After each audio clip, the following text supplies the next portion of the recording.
Queridos, nós vivemos numa época em que as pessoas gostam muito de falar de Jesus, né? E, na verdade, as pessoas conhecem a Jesus.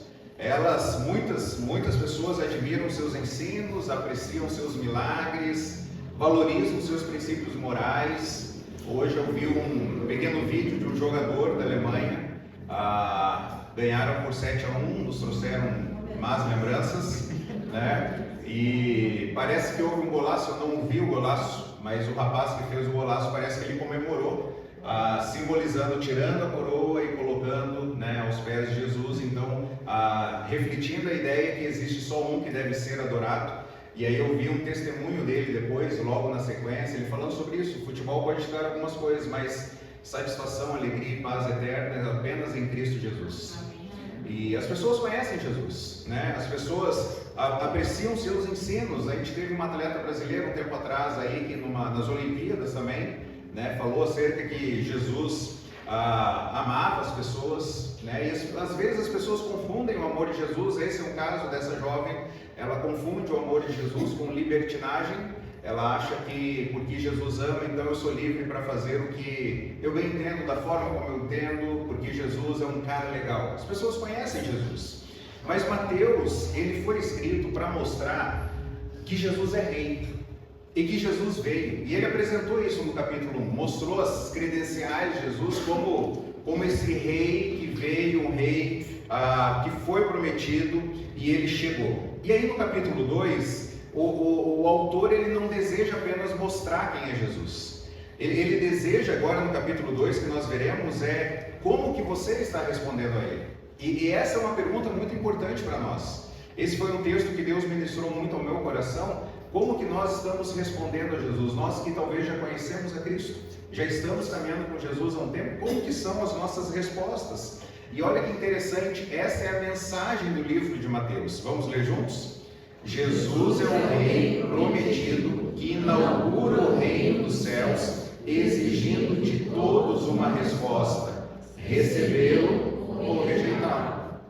Quando você vai ler uma carta, seja uma carta que alguém escreveu, seja algum texto, né, e da mesma forma o texto bíblico, você sempre tem que dar muita importância à maneira como o autor começa, porque ele já quer deixar claro aonde ele quer chegar. E no final do livro, a conclusão, à luz disso, o que nós vamos fazer? E Mateus está deixando muito claro isso no capítulo 1 e capítulo 2. Esse rei prometido, ele inaugurou o reino. Ele veio. E o capítulo 2 vai mostrar que resposta nós estamos dando, então, a esse rei. Esse texto fica muito evidente. O capítulo 2 vai mostrar para nós que a chegada do rei exige uma resposta. Exige uma resposta. Adorá-lo ou rejeitá-lo. E que nenhum ser humano, pode frustrar os planos, os propósitos de Deus. Veja a palavra do Senhor em Mateus capítulo 2, versículo 1 e 2. Eu vou orar antes de lermos. Ó Pai, nós pedimos que o Senhor traga direcionamento à nossa reflexão para compreendermos as maravilhas da sua lei. Abra os nossos olhos, nos dê discernimento espiritual, que a nossa fé possa crescer e ser fortalecida em Cristo Jesus, para vivermos para a sua glória e o seu louvor. Que a nossa resposta a Cristo seja de Te adorar, não apenas cantando aqui, como é bom ouvir a igreja louvando a Jesus, como é bom nós estarmos com o seu povo que adora Jesus, mas quando nós estivermos sozinhos também, diante da televisão, diante do celular, diante da internet, diante das conversas, diante do trabalho, diante do lazer, diante das férias, e nós também possamos, ó Pai, dar essa resposta em adoração a Cristo Jesus. Fale ao nosso coração nessa noite, Senhor, é no nome de Cristo Jesus que oramos. Amém. Versículo 1 e 2, o autor ele vai mostrar acerca do interesse dos magos. Veja só, Mateus capítulo 2, versículo 1 e 2. Depois que Jesus nasceu em Belém da Judéia, nos dias do rei Herodes, magos vindo do Oriente chegaram a Jerusalém e perguntaram: onde está o recém-nascido rei dos judeus? Vimos a sua estrela no Oriente e viemos para adorá-lo. Perceba que interessante, o capítulo 2 ele vai mostrar algumas localizações. Ele começa agora, nesses versículos aqui, falando de Belém. No versículo 13 ele vai falar de Egito, no versículo 18 de Ramá e o versículo 23 em Nazaré. Mateus aqui nesse capítulo ele mostra muito rapidamente a infância de Jesus, e ele vai se calar depois por 30 anos, não vai mostrar mais nada acerca da infância, da juventude de Jesus, e aí apenas 30 anos depois Mateus vai voltar a fazer esses relatos. E aí ele fala que depois que Jesus nasceu em Belém da Judéia. Belém é um pequeno vilarejo que está a cerca de 8 quilômetros de Jerusalém. A gente lembra de Iracemápolis e Limeira. Um pequeno vilarejo que está a cerca de 8, talvez 12 quilômetros de uma cidade maior. Belém estava assim, era um pequeno vilarejo próximo de Jerusalém. E Belém foi a cidade, esse vilarejo onde Davi nasceu. E Lucas relata que tanto José quanto Maria e Jesus eles foram para Belém por causa do alistamento. Então eles precisavam ir para lá. E aí é interessante que ele nasceu em Belém da Judéia, versículo 1 ainda fala nos dias de quem? Do rei Herodes. O povo de Israel só teve 3 reis até hoje, como nação unida. Quais foram os 3? Saul, Davi e Salomão. Depois houve o reino dividido e não houve mais 6. Houve reis das tribos do norte e reis da tribo do sul, mas como nação unificada, apenas 3 reis. Saul, Davi e Salomão. Mas olha que interessante, ele está falando agora do rei Herodes. Quem é esse rei Herodes? Ele era descendente de Esaú. O rei Herodes, esse aqui é considerado o grande, ele era edonita. Ou seja, ele era desqualificado para ocupar essa posição, porque ele não era descendente de quem? De Davi. Então você vai entender a reação dele nesse diálogo com os magos e com os sacerdotes que a gente vai ler mais à frente, porque ele não era um herdeiro legítimo ao trono. Então, ele estava ali porque os romanos haviam colocado, e ele reinou ali durante esse tempo, durante muitos anos, mais de 30 anos ele reinou. Esses magos vieram e perguntaram onde está o recém-nascido. Quem eram esses magos? A palavra para magos aqui significa eruditos que estudavam as estrelas. Seriam mais ou menos astrólogos, seriam mais ou menos astrônomos, talvez os cientistas da época, tá bom? E eles estavam na Pérsia e eles viram uma estrela. Então, percebem que interessante, eles estudavam as estrelas. Só que essa estrela aqui foi diferente. E eles entenderam que essa estrela estava mostrando que haveria o nascimento de um rei dos judeus agora, e eles seguiram essa estrela. A Bíblia não apoia, nem a prática da astrologia, tá bom? Mas Deus, olha que interessante, pessoas que estudavam as estrelas, eles reconheceram uma ação sobrenatural aqui. E tá uma notinha de rodapé aí no versículo 2, talvez na sua Bíblia também, quando fala assim, vimos a sua estrela no Oriente, certo? Ou a tradução aqui mais literal seria assim, quando a estrela se levantou, tá bom? Então houve o aparecimento aqui de uma estrela que se levantou. Então, como experientes estudiosos das estrelas, os magos observaram aqui um fenômeno inexplicável no céu, de modo que ele foi interpretado como o nascimento do rei dos judeus. Esses magos, que não eram judeus, eles souberam discernir o que é natural e o que é sobrenatural. E eles falaram, o que está acontecendo agora, nos nossos tempos e nas nossas épocas, é algo sobrenatural. Essa estrela, então, que os guiou até Jerusalém. Perceba que interessante, lá em Números 24, versículo 13, nos oráculos de Balaão, ele diz o seguinte, eu vejo, mas não agora. Eu o avisto, mas não de perto. Uma estrela surgirá de Jacó, um cetro se levantará de Israel. Então esse acontecimento aqui nos lembra de todos os apontamentos que o Antigo Testamento está fazendo, que Apocalipse vai fazer, falando que Jesus é a estrela da manhã, tudo conectado. E esses magos, eles viram essa estrela, e o cetro, aqui a ideia da estrela é alguém que foi levantado por Deus, e o cetro aqui é alguém que tem poder e autoridade. Por isso que eles chegaram em Jerusalém e perguntaram aonde que nasceu o rei dos judeus. Eles vão até Herodes, essa informação chega para Herodes, esse nascimento incomum, um destaque que nós fazemos aqui, que esse nascimento incomum destacou aqui, marcou, foi notado pelos gentios. mas a gente vai ver o texto que o povo judeu não percebeu isso. Os pagãos, eles perceberam, pessoas de fora do povo de Deus perceberam. Então houve esse interesse dos magos. Houve também o interesse de Herodes, versículo 3 e 4. Olha o que diz. Quando Herodes ouviu isso, o rei Herodes ouviu isso, ele ficou como? Perturbado, com ele toda Jerusalém. Tendo reunido todos os chefes dos sacerdotes do povo e os mestres da lei, perguntou-lhes onde deveria nascer o Cristo. E eles responderam. Isso aqui é o versículo 5 que a gente vai ler mais à frente. Vamos lá para o versículo 7 e 8. Então Herodes chamou os magos secretamente e informou-se com eles a respeito do tempo exato em que a estrela tinha aparecido. Enviou-os a Belém e disse: vão informar-se com exatidão sobre o menino. Logo que o encontrarem, avisem-me, para que eu também vá o quê? Adorar. Perceba esse interesse aqui de Herodes. Primeira observação que nós fazemos aqui é que assim que ele soube que algumas pessoas chegaram em Jerusalém e perguntaram onde que nasceu o rei dos judeus, ele já ficou como? Perturbado. Por que ele ficou perturbado? Porque ele não era um herdeiro legítimo ao trono. Então ele já se inquietou com essa situação. Outra informação é que Herodes era um assassino implacável. Ele ordenou o assassinato da própria esposa, junto com 2 cunhados dele, por suspeita de traição. Esse homem era um homem sanguinário, né? Ele casou-se pelo menos 9 vezes para satisfazer a sua luxúria e fazer alianças políticas. Um homem sedento pelo poder e que mataria quem precisasse para se manter no poder. O texto diz que Herodes ficou perturbado, no versículo 3, e fala com ele toda Jerusalém. Como que a gente interpreta toda essa Jerusalém? A ideia dos próprios líderes que foram mencionados aqui, os sacerdotes, os escribas, os responsáveis por isso.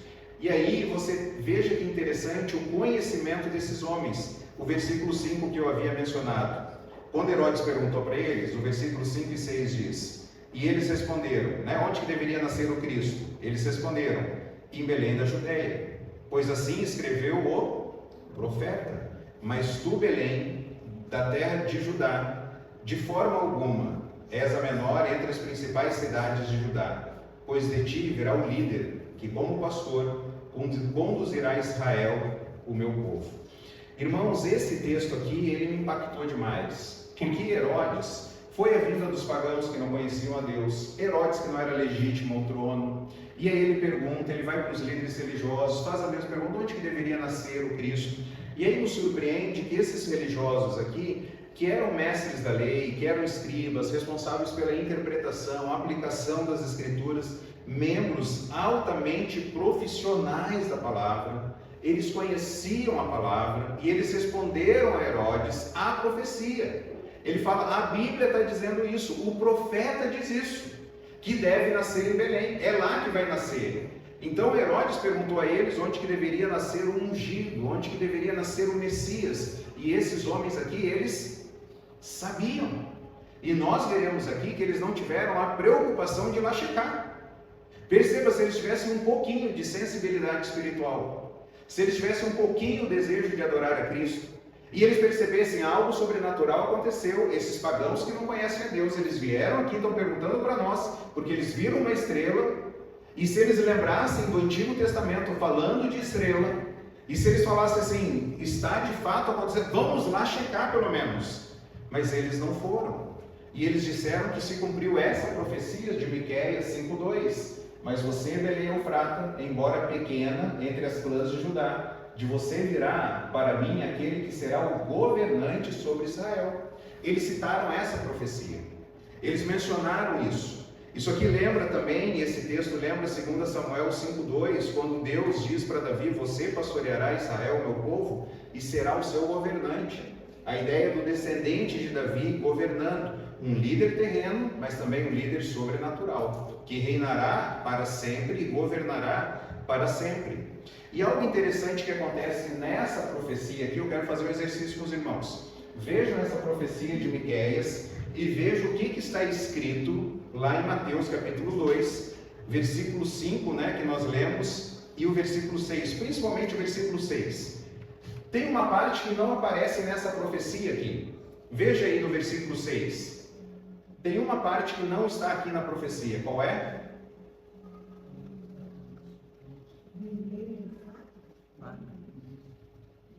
Aqui está dizendo, mas você, Belém Eufrata.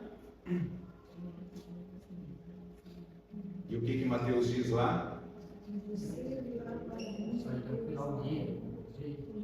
Aqui ele está falando que Belém é pequena. E Mateus? Olha que interessante. A profecia fala, você é menor. E Mateus está falando o quê? De modo algum você é menor. O que está acontecendo aqui? Perceba que interessante. A profecia aqui não é para contradizer Miqueias. A ideia aqui é para refletir o fato que uma vez que Cristo nasce nesse pequeno vilarejo, ela deixa de ser a menor, mas a principal de Judá, porque foi onde nasceu o Cristo, pequenininha. Sim, mas a partir do momento que Jesus nasce, ali ela se torna o principal vilarejo, a principal cidade, o principal local, porque foi onde nasceu o Cristo. Embora Belém pareça ser insignificante, na verdade ela é muito importante. Lembra quando a gente estava estudando Ageu? Povo triste lá com o templo pequenininho, né? Alguns estudiosos dizem que o templo de Salomão, né, comparado com o que Ageu estava reformando na época, seria mais ou menos uma capela que eles estavam fazendo. E é por isso que aqueles que viram o templo, o primeiro templo, eles choravam. E aí Deus fala para eles, gente, não é isso aqui que vocês estão vendo, tem algo muito maior por trás. E nós temos essa tendência de julgar aquilo pequeno com aquilo que nós podemos ver. E algo, talvez se eu fosse relatar talvez os 10 acontecimentos, ou quem sabe os 5 acontecimentos mais importantes da minha trajetória ministerial, uma delas aconteceu aqui na igreja. Logo depois que eu havia chegado na igreja, né, época da pandemia, lembra? Muita gente com medo, as cadeiras afastadas umas das outras, uma época fria, um culto com pouquinhas pessoas, bem pouquinhas, tudo fechado, agasalhado, a gente morrendo de frio, mas pouquinhas pessoas mesmo. E a gente fala, eu não sei se você sabe, mas a gente fala e nós pensamos 4 vezes mais rápido do que nós estamos falando. Então eu estava pregando, eu lembro daquele culto, não teve culto infantil porque estava muito frio. E as poucas crianças, não sei se eram só os nossos que estavam aqui, não lembro. Mas eu sei que eu estava pregando, eu falando, gente, o que está acontecendo aqui? Eu pensava, será que alguém está ouvindo? Será que alguém está refletindo? E foi muito difícil aquela mensagem, fruto de todo um contexto, etc. E eu lembro que estava sendo muito difícil, o coração assim, por não obrigação, mas perseverança, eu tenho que entregar a mensagem, eu tenho que falar aquilo que Deus falou. E eu estava muito triste e na minha cabeça, até aquele momento, o pior culto da minha vida. Eu não estou exagerando. Tanto é que a gente é os últimos a sair daqui. E depois a gente recebe a mensagem dos irmãos para voltar aqui no prédio, né? Vai lá no prédio, dá uma olhadinha, vê se ficou algo do lado de fora lá, tá bom? Vamos voltar lá no prédio, não tem problema. A gente já é um dos últimos a sair. A gente fecha. Naquele culto, irmãos, quando terminou o culto, terminou a última música, eu falei, eu quero ir embora. Eu quero ir embora. E eu falei para a Márcia, eu falei na minha cabeça, eu não vou falar nada para ela, eu falei, vamos embora. Alguém fecha o prédio aí. Eu só quero ir embora, Quando eu entrei no carro, quieto, porque foi uma das piores experiências que eu tive, uma das piores. Naquele culto a gente teve ceia também, olha como são as coisas, né? Naquele culto nós tivemos ceia também. Eu entrei no carro, eu sentei, o carro estava lá do outro lado, eu lembro onde estava o carro. Estava lá naquele lado, do outro lado da rua. Eu entrei no carro, fui ligar o carro, o Samuca do lado de trás aqui, né? Atrás da mãe. Falou, papai. Aí eu fiz assim. Por que, filho? Porque eu só queria ir embora. Irmãos, ele se inclinou e falou assim, papai, eu ouvi tudinho o que você falou acerca de Jesus. Eu tomei uma decisão hoje. Eu quero ser pastor. Irmãos, eu chorava igual criança. Eu debrucei meu braço no volante assim, chorava. Porque eu falava assim, será que o Espírito Santo está agindo? Será que Deus está trabalhando? Deus, eu não estou conseguindo ver as coisas. E aí naquele culto que lembra que eu falei para os irmãos, pior culto da minha vida, talvez um dia escreveu um negócio, né? O pior culto da minha vida, Deus falou, né? Você não sabe, né? A palavra não volta vazia. E uma criança que eu não lembro quantos anos tinha, se 6 anos na época, 5 anos na época, a frase que falou, eu ouvi tudinho o que você falou acerca de Jesus. E eu quero, e o sonho dele, se você perguntar para ele, hoje já mudou, né? Mas naquela época, os brinquedos que ele mais tinha em casa é avião. Quero ser piloto de avião. Alguns conhecidos e amigos são pilotos de avião. Ele já teve o privilégio de estar lá na cabine enquanto o voo acontecia. Ele já teve experiências assim, de conversar aí. E naquele momento, eu quero abrir mão de tudo, porque agora eu quero seguir esse Jesus. Eu quero proclamar esse Jesus. Irmãos, é muito interessante como que Deus vai invertendo as coisas. Inverte lá com Ageu, inverte na vida do Onés, inverte na vida de Belém, inverte na sua vida. Às vezes a gente olha males, né, que vem e a gente fala, agora é o fim agora. Deus fala, não está sabendo de nada. Eu posso usar tudo isso aí para a minha glória. Belém, embora pequena, insignificante, na verdade ela foi a mais importante agora, porque nasceu em Cristo. O Cristo nasceu ali. E perceba que interessante que Belém significa casa do pão. Esse é o significado da palavra Belém. Tá bom? Quando você ouvir o Ministério Belém, Igreja Belém, né? Alguma coisa, uma empresa chamada Belém. Belém significa o quê? Casa do pão. E foi onde o pão da vida veio ao mundo. Aonde que aqui é a casa do pão e o pão verdadeiro veio. E os religiosos, irmãos, tinham esse conhecimento bíblico, mas eles não responderam de acordo. Eles citaram a Bíblia, mas eles não obedeceram. Eles tinham conhecimento, mas eles não tinham fé. Eles não foram checar. Eles tinham conhecimento, mas não obedeceram. Por que eles não foram? Provavelmente porque eles sabiam quem era Herodes, que era um homem sanguinário, desejoso pelo poder, e se eles falaram, se nós formos lá, o que vai acontecer com a nossa cabeça? Vai rolar. Preferiram adorar a homens do que adorar a Cristo. Talvez medo de perder o poder. E qual que é a nossa razão? Por que nós não adoramos a Cristo como nós devemos adorar? No nosso emprego, a gente está com medo de perder o quê? De seguir a Cristo. Por que a gente não fala? Por que a gente não anuncia? Os líderes mostraram o Salvador aos outros, mas eles não o buscaram. Talvez você conhece pessoas assim, você ouve pessoas falando assim, você precisa ir para a igreja, olha, você precisa orar, você precisa ler a Bíblia, você precisa conhecer Jesus, Jesus pode transformar a sua vida. Estão mostrando Jesus para os outros, mas essas pessoas não estão buscando.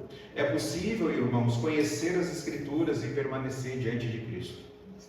É possível nós estarmos aqui, conhecermos a palavra, estudarmos a palavra, citarmos a palavra, conhecermos profecias da palavra, mas o nosso coração está longe de Cristo. Não foi tão lindo aqui a gente cantando? Deu um problema, vai à capela e canta mais forte, canta mais bonito. Nós não precisamos de instrumentos, nós não precisamos de ferramenta, porque o louvor deve partir do nosso interior, do nosso coração. Então conhecer não implica em adorar. Conhecer não implica em adorar. Nós precisamos conhecer genuinamente para poder adorar genuinamente. Mas só conhecer não basta. Nós precisamos ir até Cristo. E aí o que os magos, a resposta que eles deram? Veja o versículo 9.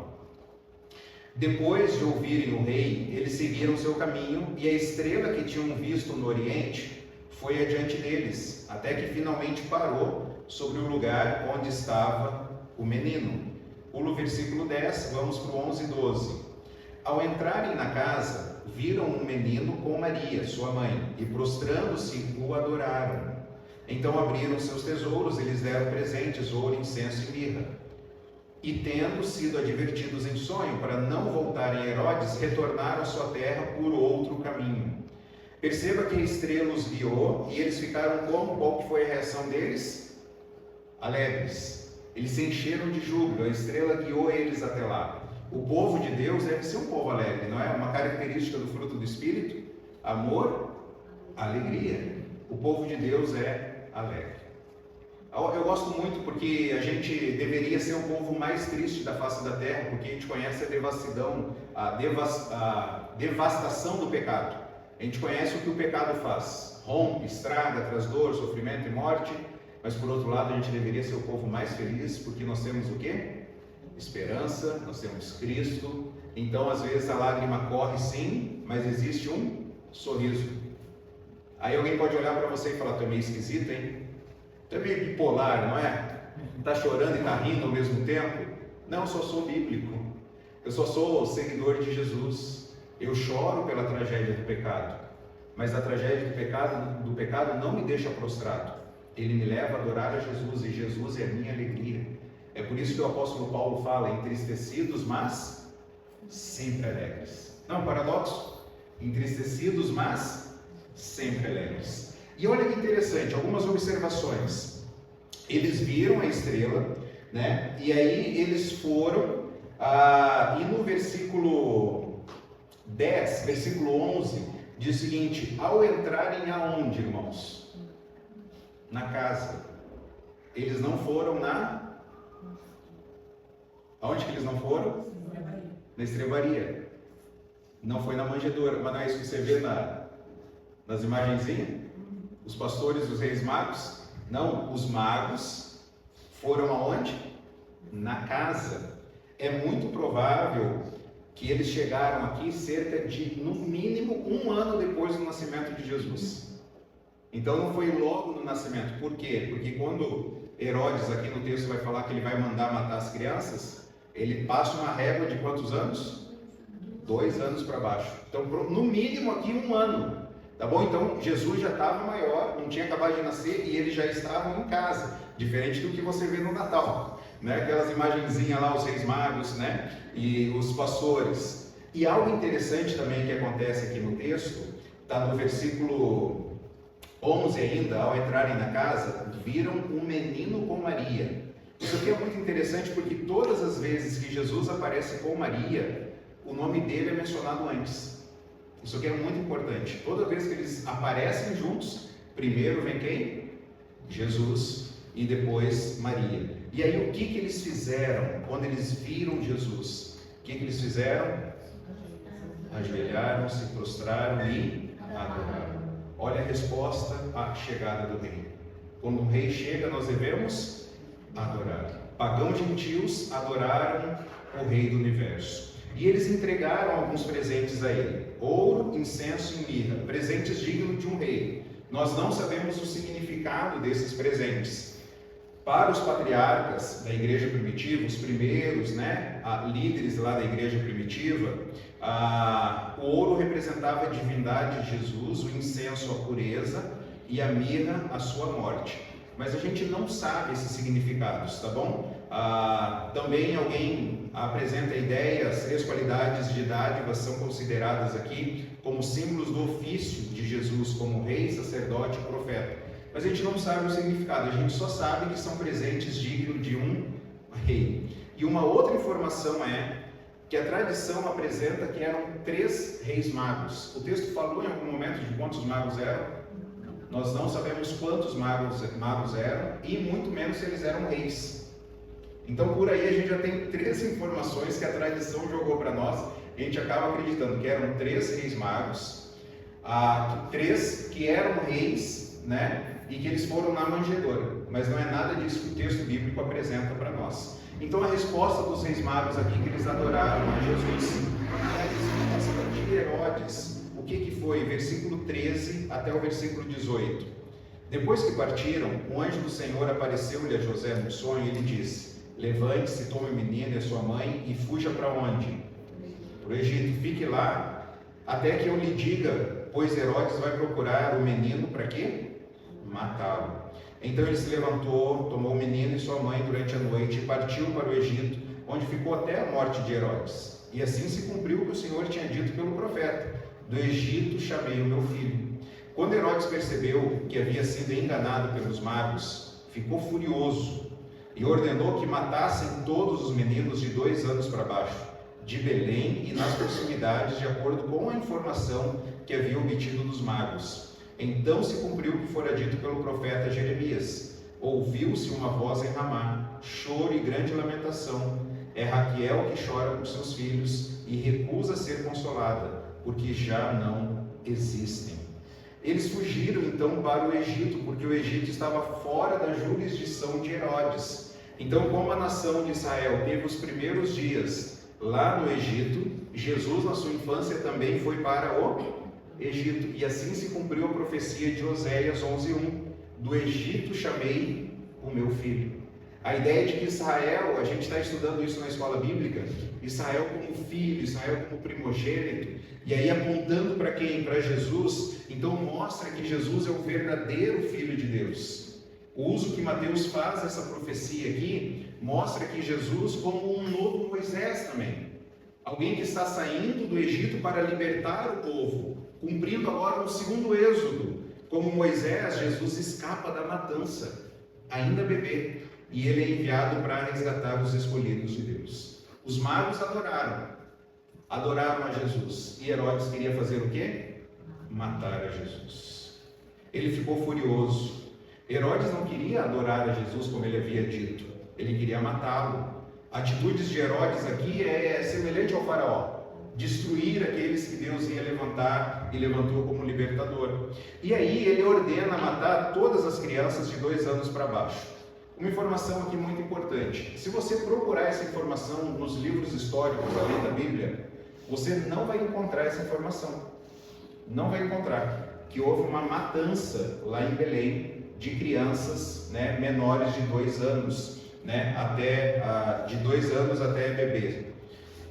Algo muito interessante, eu havia mencionado que Belém era um pequeno vilarejo, certo?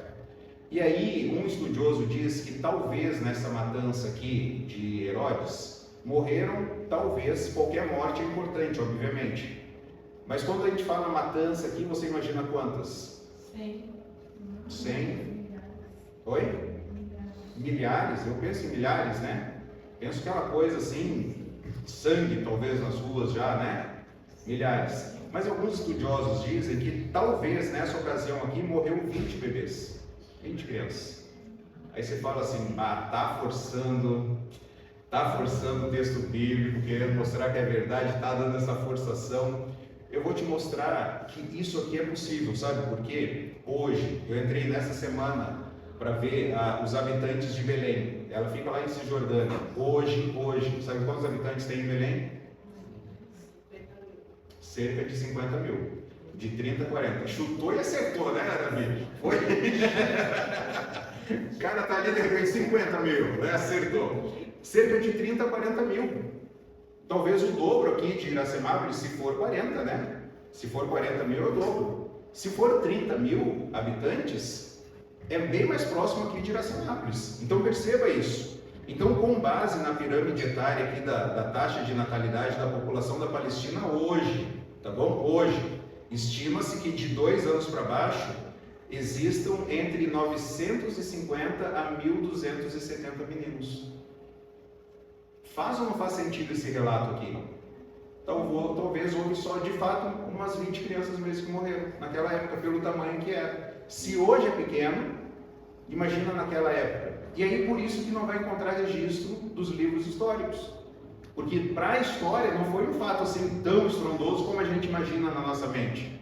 Milhares de crianças morrendo. Houve uma morte lá, 20 crianças talvez. E aí isso se cumpre uma profecia também de Jeremias, aí no versículo 17, onde fala sobre esse pranto, esse choro aqui de Raquel, que chorou por causa dos seus filhos, José e Joaquim. Jeremias está usando esse choro de Raquel aqui para descrever a dor de Israel. Então Raquel chorou, Jeremias pega essa situação e fala assim, isso aqui está representando o choro da ida para o exílio, e mais à frente Jeremias vai falar que vai haver um retorno desse exílio.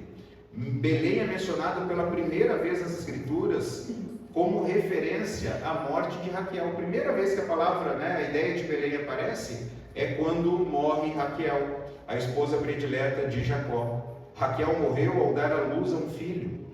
E ela colocou o nome, alguém lembra do nome? Benoni. Na hora que o filho estava nascendo e ela percebeu que ele estava morrendo, ela colocou o nome de Benoni, que significa filho do meu sofrimento.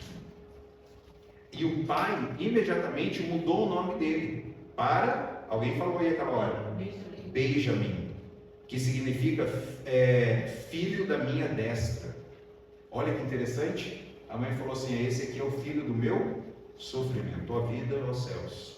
E o pai fala: não, é filho da minha destra, Benjamim.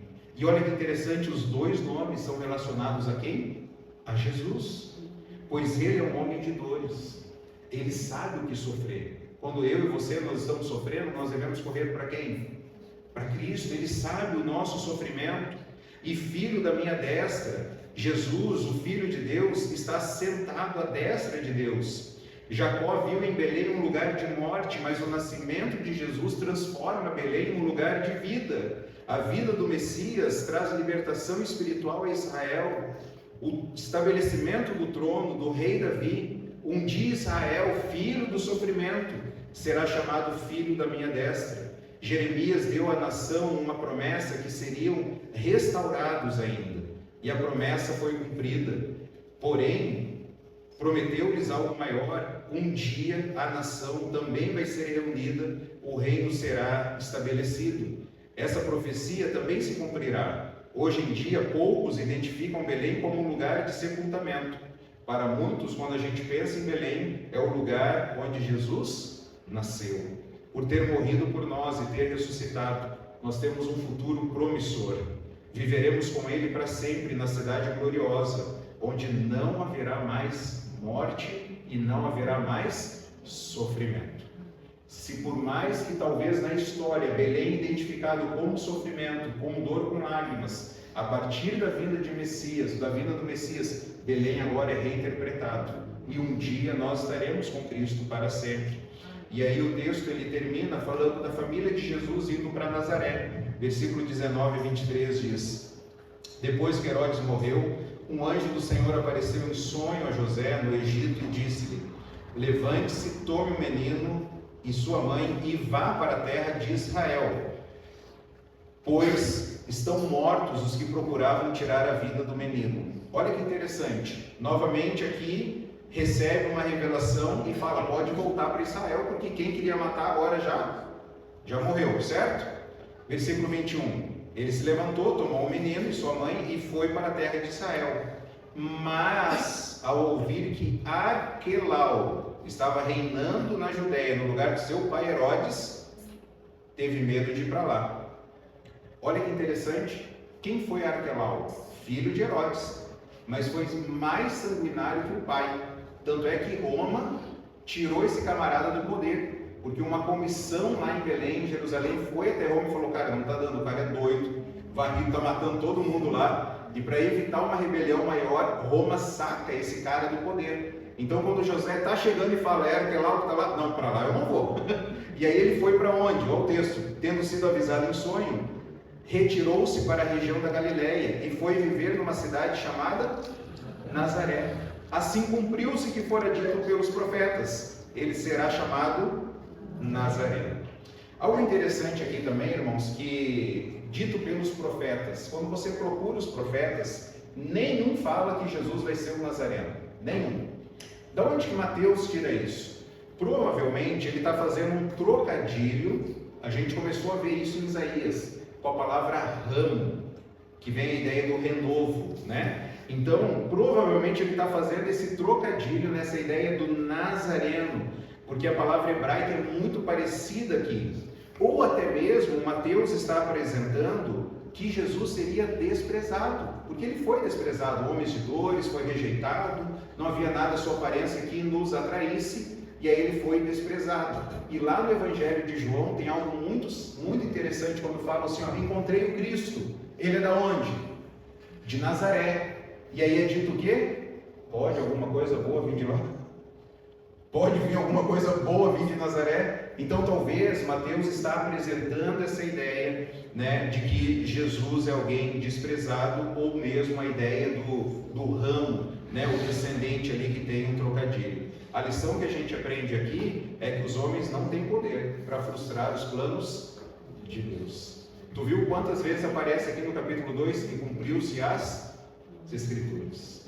Vai para o Egito, cumpriu a Escritura. Vai para Nazaré, cumpre a Escritura, né? A matança, cumpriu a Escritura. Então os homens não têm poder para frustrar os planos de Deus. Queridos, assim como Herodes e os líderes religiosos, o nosso coração também resiste ao reinado de Jesus, não é verdade?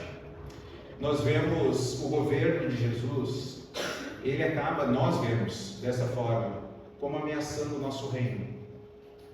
Porque Jesus pede uma coisa e nós queremos outra coisa. Jesus pede de nossa entidade, nós queremos impureza. Jesus fala para a gente controlar a nossa língua, nós queremos fofoca. Jesus fala para a gente zelar pela unidade, nós queremos ver o circo pegar fogo. Jesus fala para nós para honrarmos, sermos fiéis, nós flertamos com a infidelidade.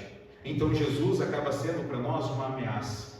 Eu vou ter que sofrer agora com Jesus, eu quero triunfar, eu quero viver, eu quero estar bem. E Jesus fala que eu tenho que caminhar a segunda milha, eu tenho que dar o outro lado da face, eu tenho que me humilhar, eu tenho que me alegrar agora no sofrimento.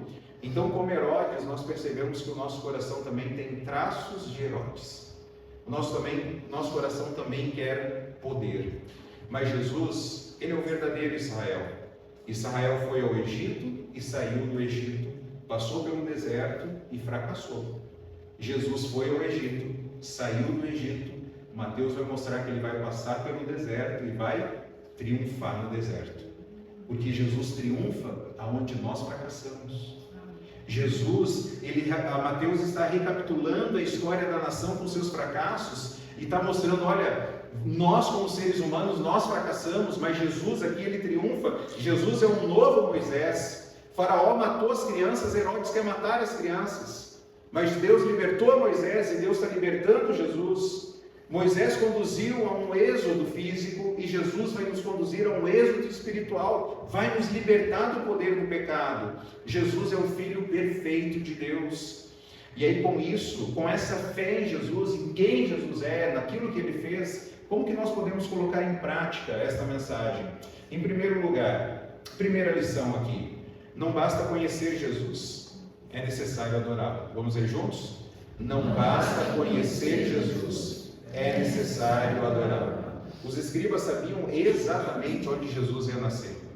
Eles sabiam a profecia, eles sabiam as respostas, mas eles não andaram 8 quilômetros para ir checar. Conheciam, mas não adoraram.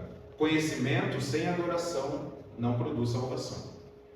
Nós precisamos conhecer e nós precisamos ter fé. Em segundo lugar, nosso coração possui um pequeno Herodes que resiste ao governo de Cristo. Vamos ler juntos? Nosso coração possui um pequeno Herodes que resiste ao governo de Cristo.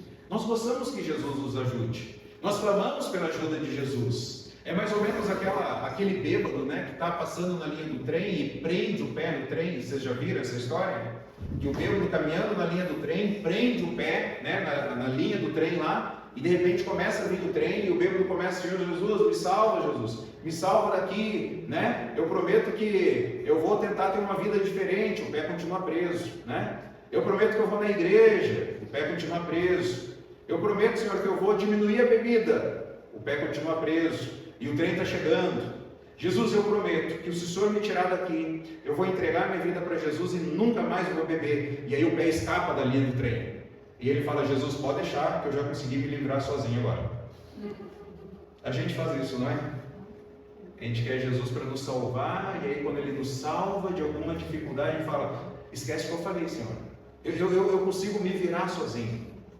Irmãos, é muito triste o tempo de caminhar na igreja. Eu lembro de alguns casos, pessoas que aprenderam na igreja profissões. Depois que conseguiram as profissões, abandonaram a Cristo e abandonaram o Evangelho. Chegaram na igreja sem conhecimento. A igreja ajudou, desenvolveu, ajudou a profissionalizar, teve cursos, aprendizado, foram para entrevistas de emprego com base daquilo que ela recebeu do povo de Deus. Depois, agora eu estou trabalhando muito, obrigado, agora não. Senhor, não tenho mais tempo agora para o Senhor. Agora eu tenho outras prioridades, agora eu tenho que honrar os meus compromissos. E abandonaram, hoje estão longe do Evangelho. Irmãos, nosso coração possui um pequeno Herodes que resiste ao governo de Cristo. Nós gostamos de Jesus, nós queremos o Salvador, mas nós não queremos um rei. Você já parou para perceber isso?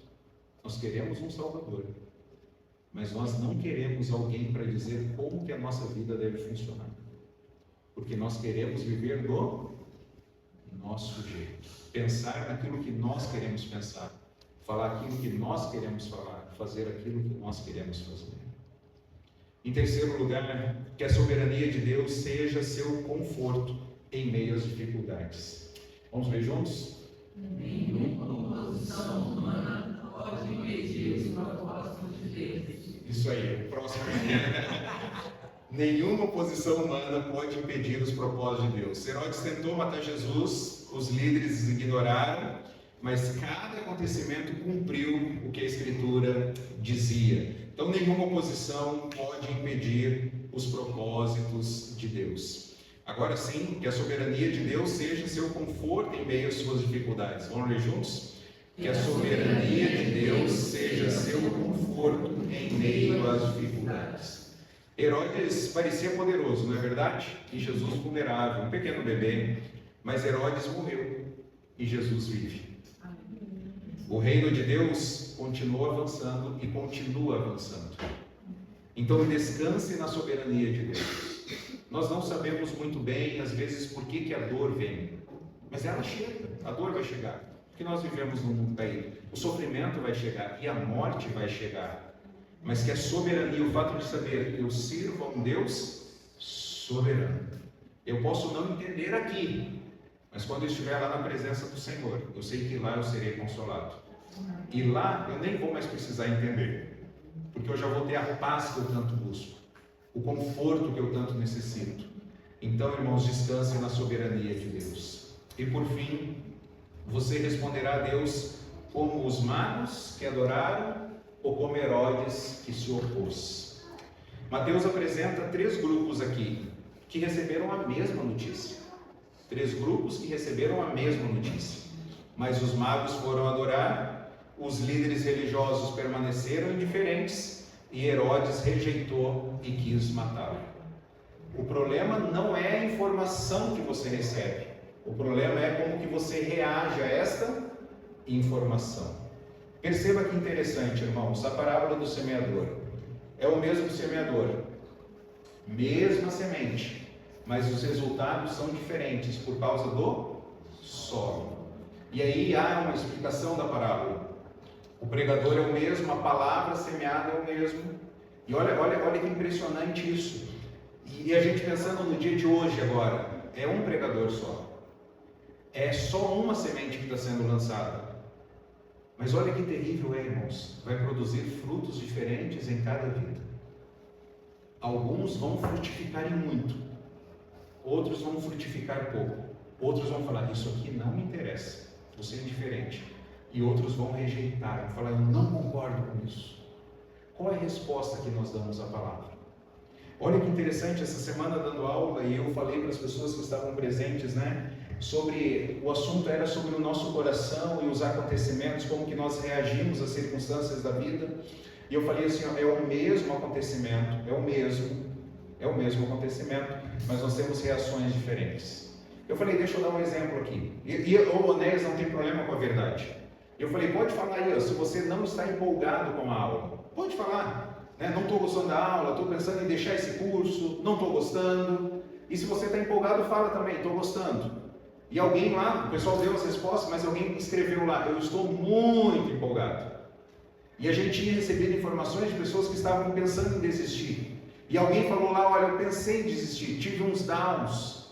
E eu falei, olha que interessante, é o mesmo professor, é o mesmo conteúdo, mas as reações são diferentes por causa daquilo que está no coração, dos anseios, dos desejos. E a lição para nós, para mim, para você é como que eu estou reagindo à mensagem desse rei que chegou. Eu estou reagindo como os magos, eu quero saber onde está Jesus, eu quero lá adorar. Não, a gente vai te matar, não tem problema, eu quero ir. Ou eu estou reagindo igual os líderes religiosos. Aí ele nasceu lá, cumpriu essa profecia. Vocês vão lá comigo? Não, não vou não, tem outras coisas para fazer.